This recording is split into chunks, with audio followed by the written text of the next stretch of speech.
Hello and welcome to Dingoes Ate My Podcast. I'm Paul. And I'm Dave. And this week we are discussing the episode Lineage.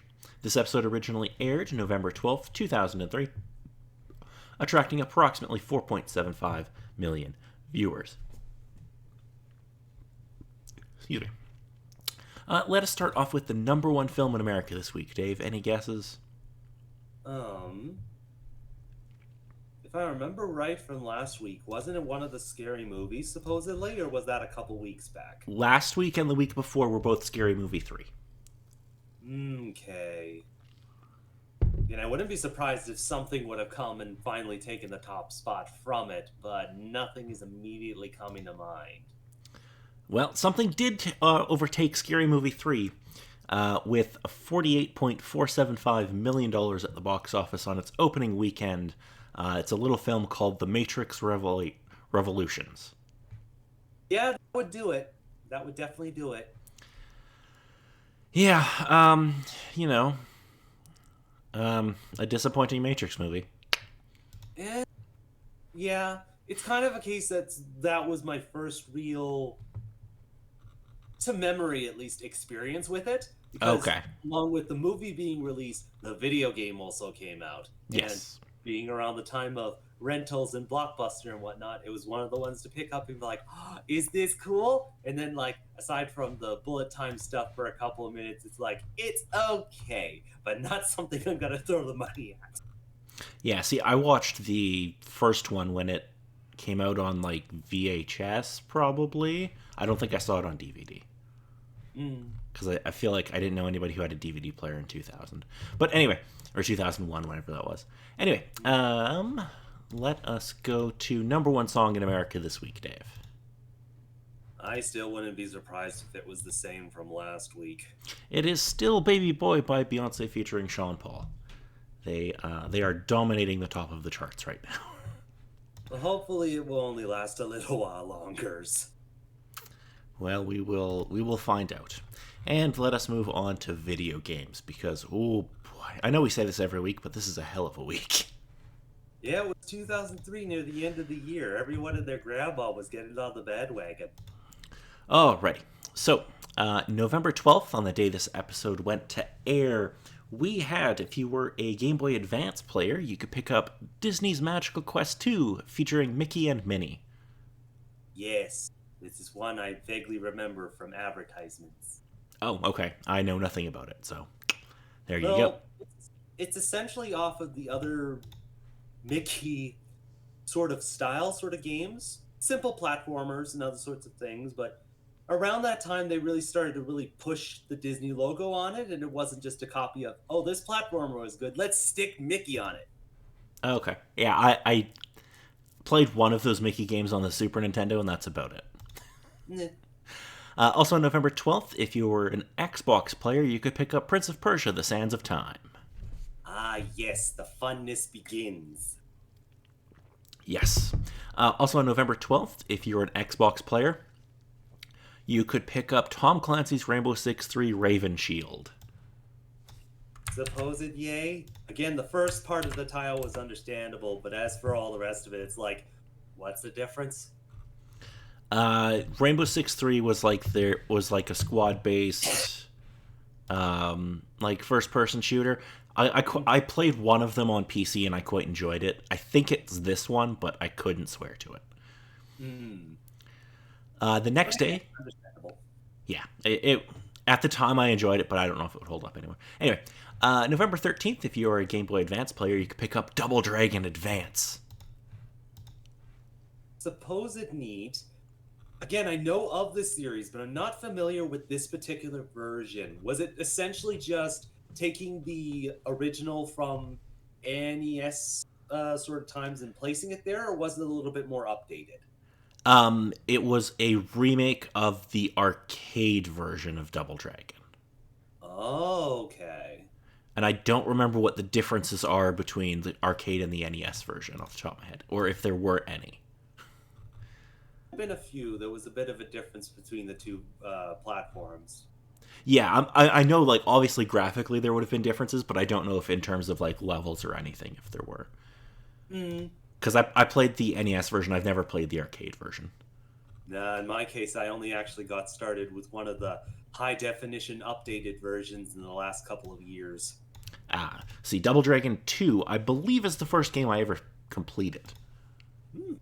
Which is a fun little note. It's the first one I remember completing. Oh, wait, maybe it's not. It might have been Captain Skyhawk. Because I beat both of those around the same time, and I don't remember which one was first. Anyway, let us continue on. Also on November 13th, if you're a PS2 gamer, you can pick up this little game called Monster Rancher 4. Yes, that was a series. It certainly was. Also on November 13th on the PS2, you can pick up Muppets Party Cruise, which had come out previously for another console. I don't remember which, though. Also on November 13th, if you're a PC gamer, you could finally pick up The Simpsons Hit and Run.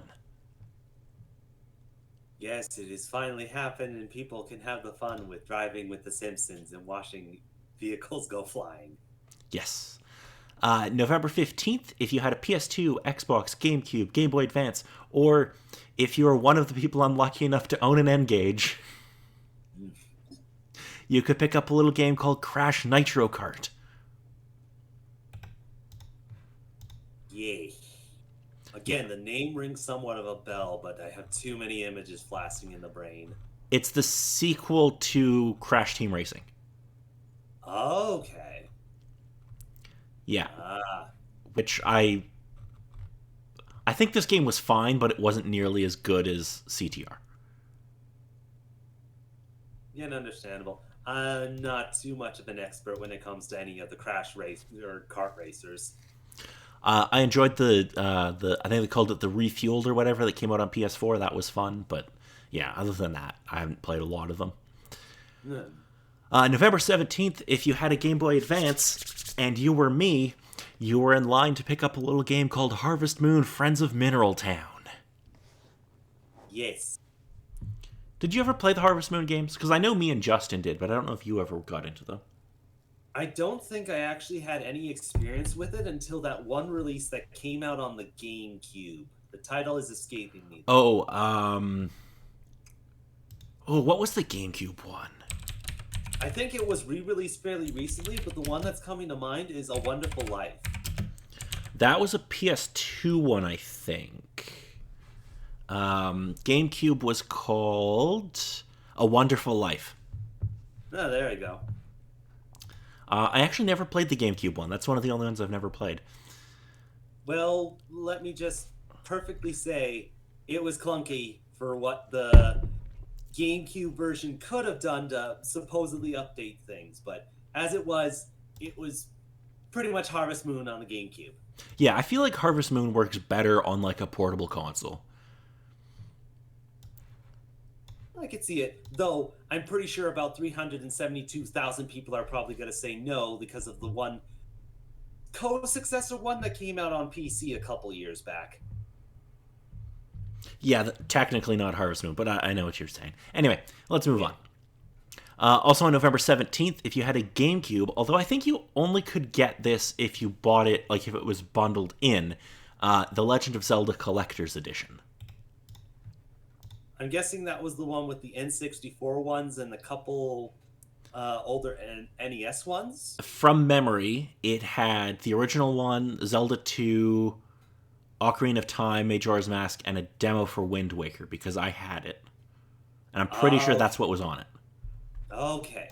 Because there's one other one that came out with the release of Wind Waker that was a little bit different. That was just essentially Ocarina of Time, but with additional updated levels known as Master Quest. This one was a bit more actually released to public, where the Master Quest one was a little bit more of a specific sales item purchased with the Wind Waker game. Okay. Also on November 17th, Nintendo decided that nobody else would make any money this day. Because if you had a Game Boy Advance, you could pick up a little game called Mario and Luigi Superstar Saga. Yes, the start of the series that was amazing for what it was, and everyone is all sad that it's technically dead. Yeah, the first game or two of this were really good, and then it felt like it went off the deep end. Nah, that's understandable, especially with the couple of remakes to try and reinvigorate the series.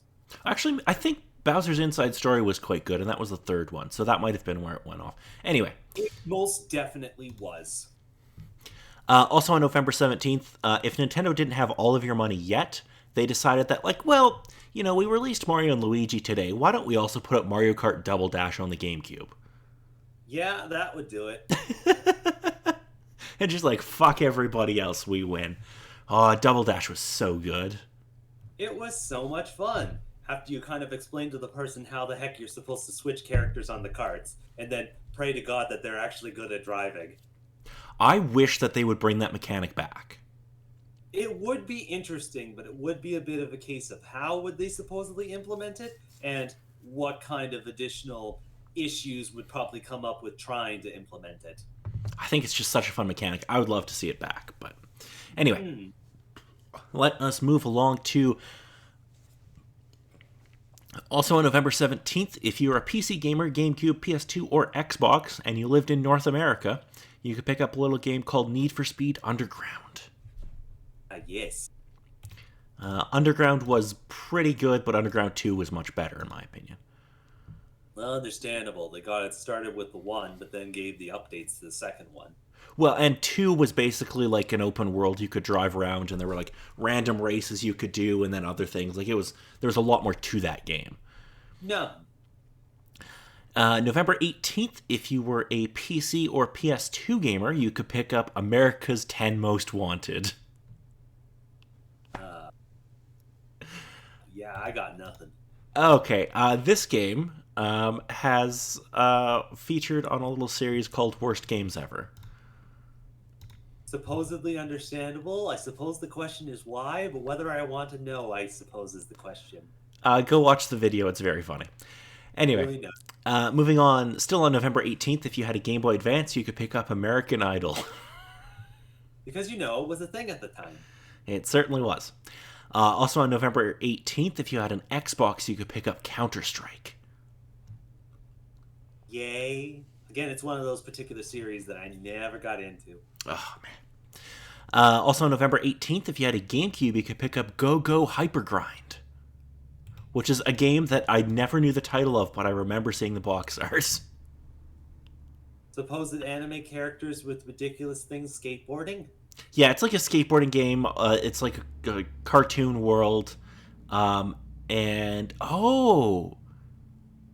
that's super interesting. The animation studio that did Ren and Stimpy did art design for it. Oh, there you go. I suppose they need something to do. But apparently it wasn't terribly good. Like, it was pretty average. November 18th, if you had a PS2, you could pick up, I'm probably going to pronounce this wrong, but Kaya Dark Lineage. That name rings somewhat of a bell, but I got absolutely nothing. Box art doesn't look familiar to me.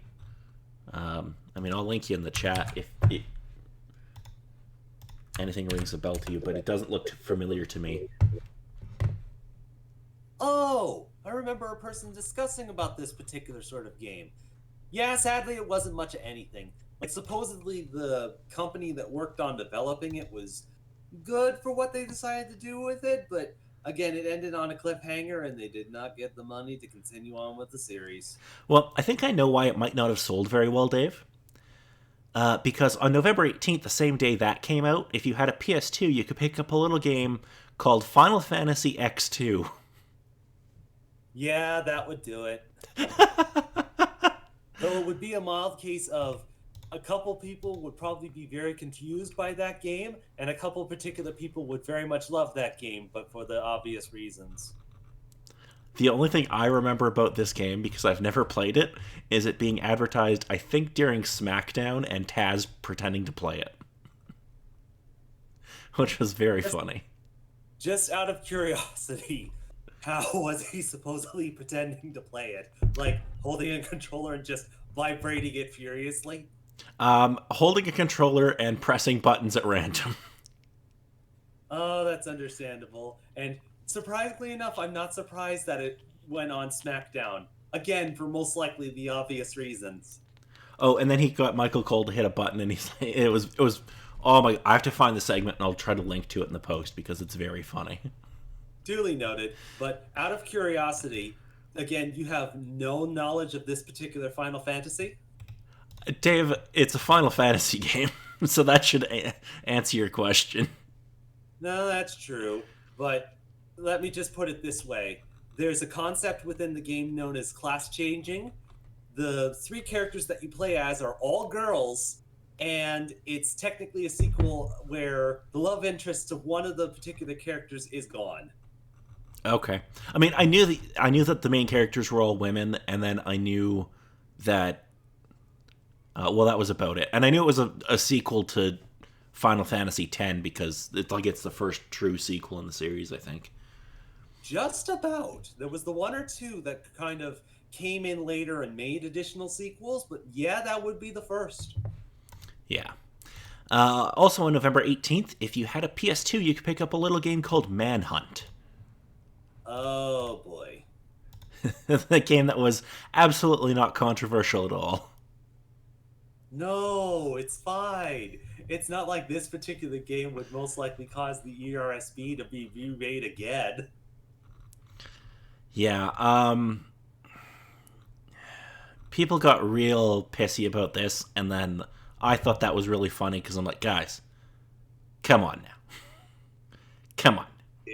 Yes, you can just kind of calm down and stop trying to take these particular things and blame it on all the world's woes. Actually do your job and figure out what the actual problem is. Well, and it's like, they're like, oh, look at Manhunt, it's so violent. And I'm like, why don't we look at, like, other things in meat? Why don't we look at what's on television at the time? Sadly, I didn't have too much experience with many of the television, but I'm not going to disagree with you. There were most likely things. There was this little show called 24 that was currently on the air. And extremely popular. So, yeah, that kind of trash. Which, I mean, look, I liked 24 at the time. I haven't watched it in a long time. But that show definitely glorified torture. I'm just gonna say, like, Jack Bauer tortures a lot of people, and they always give him good information, which is not how torture works. Because I figured it probably would have been the one other thing, but I think I'm confusing it with whatever it was supposedly into. Though it wouldn't come up for a couple of years, the Dexter series. Oh, yeah, no, Dexter, I want to say that's more like 2008-ish. Oh, 2006. So it was a little ways off. Anyway, continuing on, we go to, still on November 18th, because this was a hell of a day. If you had a PS2 or an Xbox, you could pick up Metal Arm's Glitch in the System, which is another game that I know the box art for, but know nothing about it. It is vaguely ringing a bell. I think at the very most it's supposedly a mech game. That's what it kind of looks like. There's a robot on the cover. This one. It's a robot fighter one. It was one I was always intrigued by, but I never had an easy sort of way to access it. Ah, okay. Yeah, I've never heard of it, never played it. Also on November 18th, if you had a GameCube, you could pick up Prince of Persia: The Sands of Time. Yes, because of all the funds and the time things. Yes. Also on November 18th, if you had a PS2, you could pick up Space Channel 5 Special Edition. With both of the games included? I do not know. I assume it's just the first one. Let's take a look here.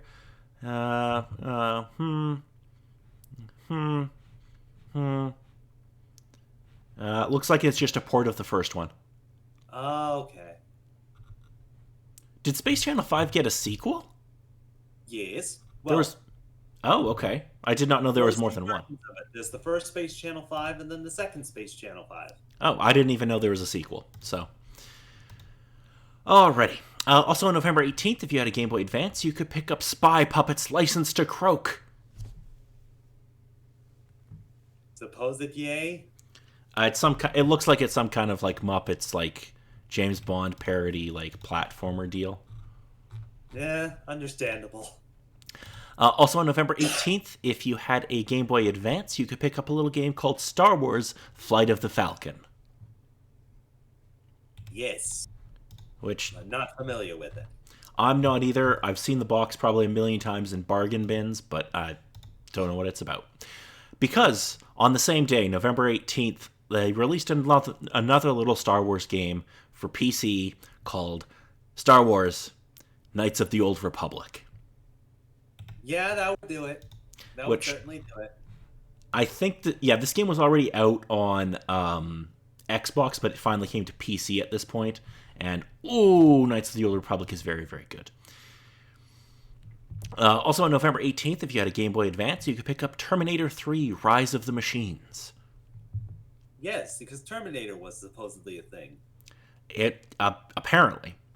Also on November 18th, if you had a PC, GameCube, PS2, Xbox, or Game Boy Advance, you could pick up The Fairly Odd Parents Breakin' the Rules.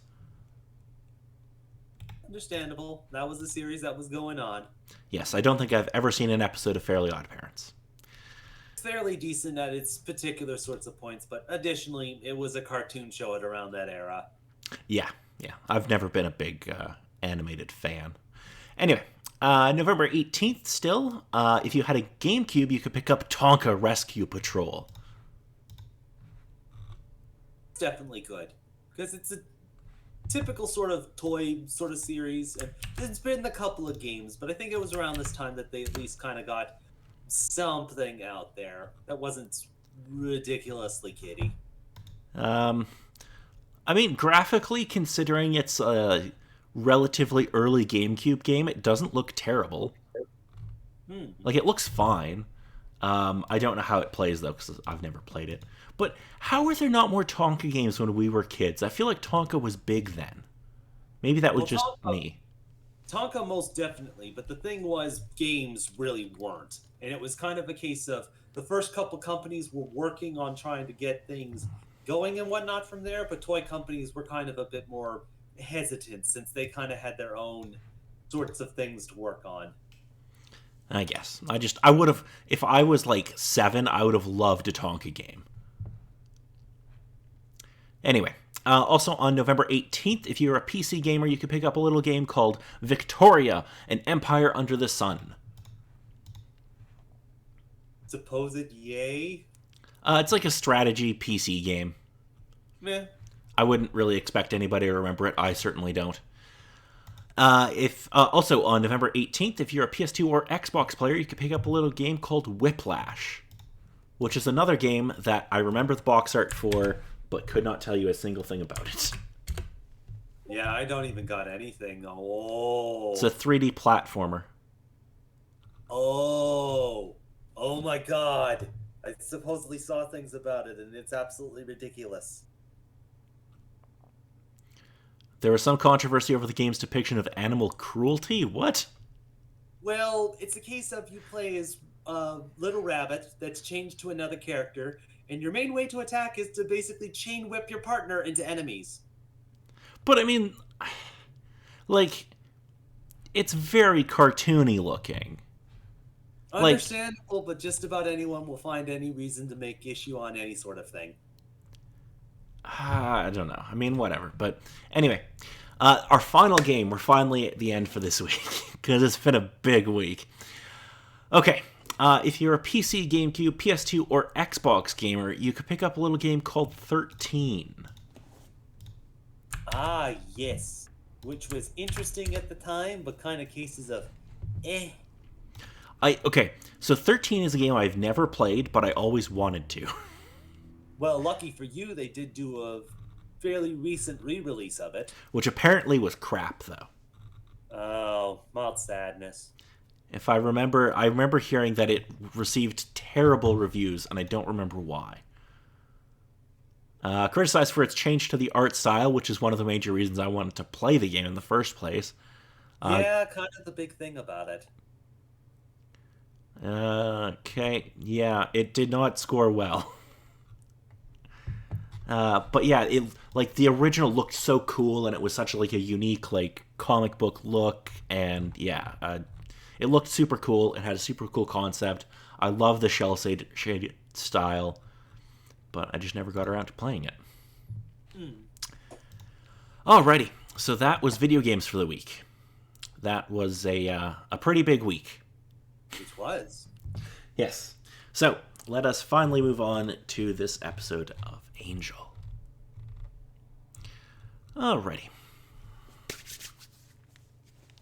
So, Wesley meets with Emil in a warehouse and is displeased to be talking to a middleman when he had expected to meet the distributor. Fred appears with a highly specialized rifle that has been custom made by Wolfram and Hart and details the specs to Emil. Wesley notes that the whole shipment of guns is ready for delivery, but he refuses to do any business until he meets the distributor. Emil starts to give him the name of the distributor when the three are attacked. Wesley, leaving Fred unarmed, shoots and kills Emil's bodyguards by doing his best Matrix impression. As the fight intensifies, Angel arrives and kills Wesley's assailant with a chain. He gets a jolt of electricity, and when he pulls off the guy's masks, he sees a metal plate instead of a face. Wesley realizes that Fred has been injured in the attack, and Angel is very angry at Wesley for putting her in danger. Back at Wolfram and Hart, Angel blasts Wesley for putting Fred in danger as Eve tries to calm him down.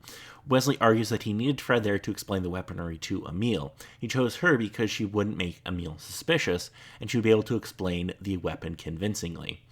Angel calls this a reckless decision and says that Wesley has to clear things like this with Angel. Eve wonders if Angel is still really mad at Wesley for taking Connor. Angel argues that Wesley was trying to do the right thing. Eve asks, "Are you worried about the next time Wesley betrays you trying to do the right thing?" With her arm in a sling, Fred reunites with Wesley, explaining that she had been injured by a grappling hook. She tells him that they are taking the cyborg apart in the lab to learn more about it. Wesley apologizes for getting her hurt, but she blames herself. He says that he should have protected her, and she blasts him for being condescending. "Stop trying to be valiant," she tells him. "You're coming off as a self-pitying child." Wesley looks past her and greets his father. She thinks he's being sarcastic, but his father, Roger Wyndham Price, is actually there. Fred meets him and then rushes off, embarrassed at her outburst. Roger tells Wesley that the two have some business to discuss. Now that the Watchers' Council has been destroyed, the other former Watchers, including Roger, want to reform the Council. Roger has come to assess whether Wesley should be invited back. When Wesley says he's not interested, Roger replies that he has the chance to clear the Wyndham Price name. Wesley repeats that he has no intention of leaving Wolfram and Hart, which Roger insists is nothing but an evil law firm, despite Wesley's professing that they are serious about doing good work. Lauren passes by discussing movie business and meets Roger, who's sarcastic about the effect of an entertainment division will have on fighting evil. Gunn arrives to tell Wesley that the lab wants him to take a look at the cyborg from the previous night. Wesley reluctantly invites Roger to tag along, because Roger's a dick. Yeah. In the lab, Fred tells Angel that the body housing the cyborg may have once been human, and they discuss the blending of man and machine. Spike is interesting, noting that sex with robots is more common than people think. Because Spike would obviously never do something like that. No, of course not. He didn't have a Buffy bot. No. Anyway, Fred wants to assess the cyborg's memory base so that they can trace its previous actions and possibly discover its purpose. Wesley introduces his father, who notes that he and Spike had met in Vienna in 1963 as Spike was slaughtering an orphanage. Spike asks how Mr. Wyndham Price has been. Because, he tries, fails, gets himself out of the situation. Fred asks Wesley to decipher some symbols found on the cyborg, and Roger reveals that Wesley was head boy back at the academy, noting that the pickings were a bit slim that year. Because, we need to see how much of a dick he actually is. Of course. And Spike is delighted at the revelation, because of course he is, because he's Spike. As Wesley begins to work, he accidentally activates a bomb. Wesley orders Fred to get as far away from the building as possible, announcing that he'll stay back and try to defuse the bomb. Suddenly the bomb stops, thanks to Roger, who had more accurately translated the symbols. Angel wants to know what happened, and Spike gleefully reports that Wesley was head boy at the Watchers Academy. And that's all he has to report, and off he goes.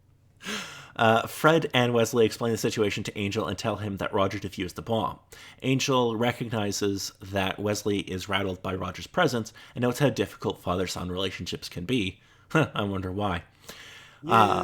They discuss a report of assassins who might be cyborgs. Wesley finds it interesting that the robots are fighting evil beings, possibly indicating that they are good guys.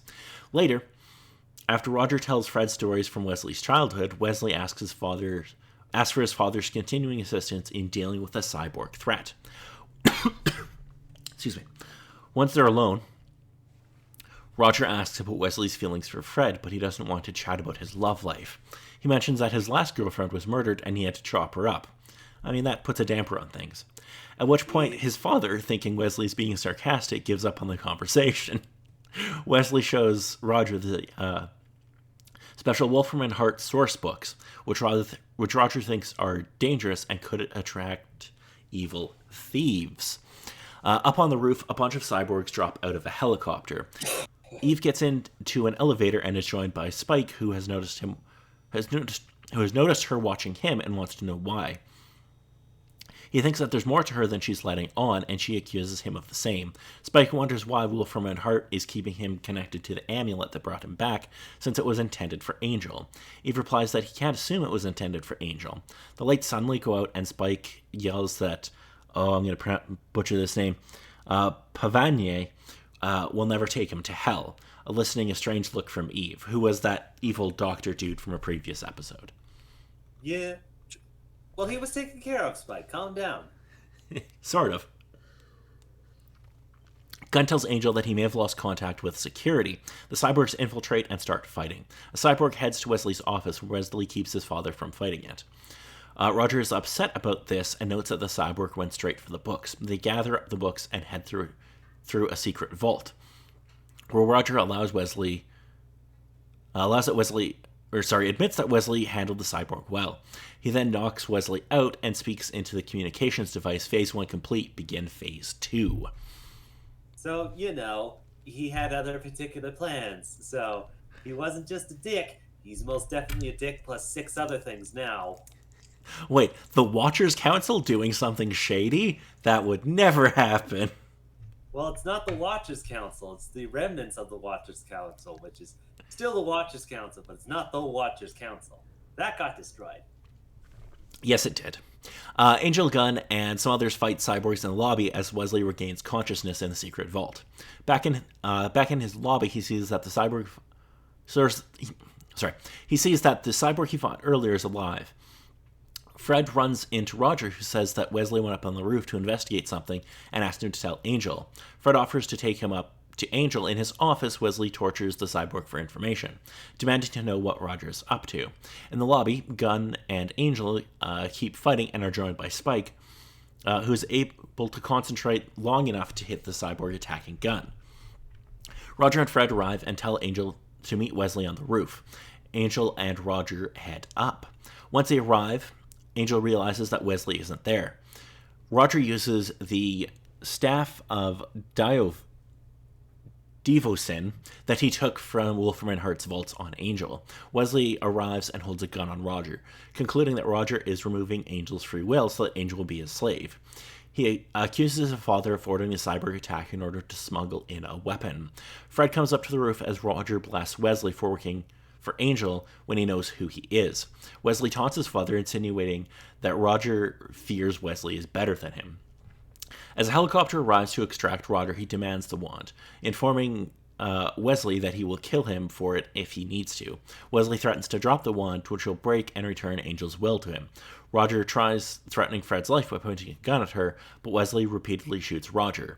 Wesley is sickened by what just happened, and even more shocked when Roger's body is racked with electrical charges, revealing him to actually be a cyborg. So another thing added onto it. Later that night, Wesley and Angel discuss the cyborgs and wonder why they were after Angel. Wesley says that they may have crossed someone when they took over Wolfram and Hart. Yeah, maybe 1 or 2 people. Yeah. Angel says that others see them as weak, but Wesley corrects him, noting that they see Wesley as weak, which is why they targeted him. Angel says Wesley isn't weak. He does what he has to protect people, and do what he knows is right. Wesley is disturbed that the cyborg Roger knew him so well. Angel points out that they had access to the Watcher, that it had access to the Watcher Council's files, which would have provided plenty of information. He tries to connect with Wesley by reminding him that when he first became a vampire, he really did kill his father. Wesley says, "Well, this is a little different." Yeah, just a touch. Just a touch. On his way out of Angel's office, Wesley passes Spike, who says that when he first became a vampire, he killed his mother. Wesley, exhausted, wants no more details. He goes into his office and Fred stops by. Wesley asks her to please not tell him how she killed her parents. She gives him a funny look and reminds him that it's not like he really killed his father. Part of him must have known that it wasn't really him. Wesley says that, in fact, he had been positive that it was his father. Fred notes that Wesley did what he had to do when the false Roger was threatening Wesley's friends. Wesley looks at Fred and tells him that the false Roger had been threatening her. He reiterates that his father pointed a gun at her, and so he shot him. Fred and Wesley stare at each other until Knox interrupts, offering to take Fred home. Wesley lets her go. Once he's alone, he calls his parents in England just to see how they are. So, what do we think of this episode, Dave? Well, I think just the one quick thought that immediately came to mind was this is surprisingly not the only way to give you a push to contact your parents. So I can almost start making a list. It's only a couple entries for it, but it's weird that it's happened that many times. Yes. So there's some kind of fun little things here. So Emil was previously mentioned in the episode Spin the Bottle. Which they kind of set this up a little bit, which is kind of fun. Yeah. So obviously, the Watchers Council was destroyed in the Buffy episode "Never Leave Me," which was near the middle of season 7, I want to say, where they blowed it up. You know, as you usually do with organizations like that. Yes.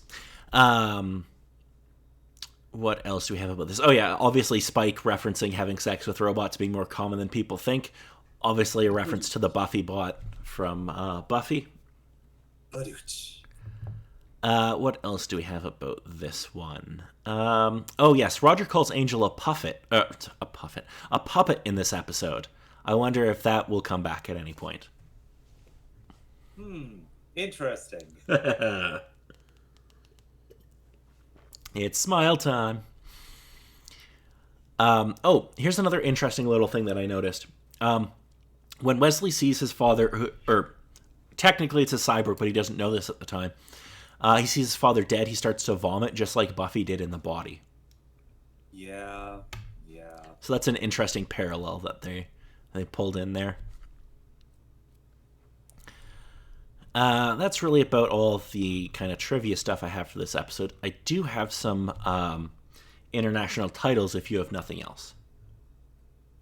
No, I think at the very most, it was definitely interesting to see this kind of episode with espionage, trying to work with things, and having a little bit more explanation or exploration into Wesley's character, with especially having to work with his father, which is completely understandable and is typical sort of topic that shows usually hit in certain sort of cases. Some good, some not so great.